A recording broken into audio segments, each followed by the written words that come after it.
بسم اللہ الرحمن الرحیم۔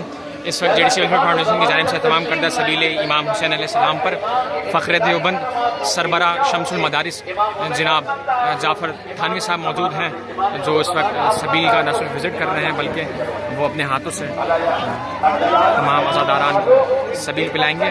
اور یہ JDC ویلفیئر فاؤنڈیشن کے اتحاد بین المسلمین کا ایک بہت بڑی مثال ہے کہ دیوبند مسلک سے تعلق رکھنے والے ایک بہت جید عالم دین شمس المدارس کے سربراہ اور فخر دیوبند جناب جعفر تھانوی صاحب یہاں پر موجود ہیں اور سبیل امام حسین علیہ السلام پر یہاں پر عزاداروں کو سبیل پلائیں گے۔ یہ JDC ویلفیئر فاؤنڈیشن کی جانب سے اہتمام کردہ سبیل امام حسین علیہ السلام موجود ہے کہ جہاں پر فخر دیوبند جناب جعفر تھانوی صاحب اپنے ہاتھوں سے عزاداروں کو سبیل پلا رہے ہیں۔ اس وقت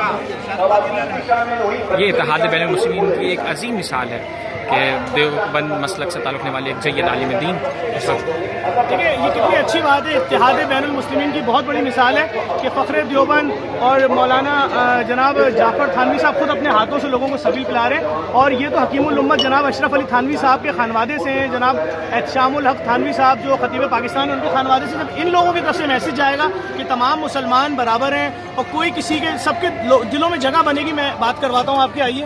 السلام علیکم قبلہ۔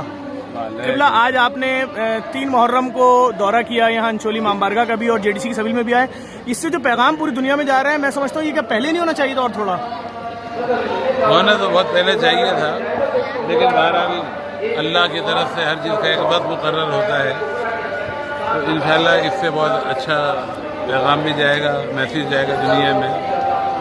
اور میری جب بھی ضرورت آپ کو محسوس ہو کسی بھی اس میں، تو اس کے لیے میں آ جاؤں۔ قبلہ، آپ نے بہت بڑا میسیج دیا پورے پاکستان کو، بہت شکریہ، بہت شکریہ۔ آپ دیکھ سکتے ہیں ایک ساتھ ایک شیعہ عالم دین، ایک دیوبندی عالم دین خود اپنے ہاتھوں سے لوگوں کو سبیل پلا رہے ہیں اور بہت بڑے پیمانے پہ۔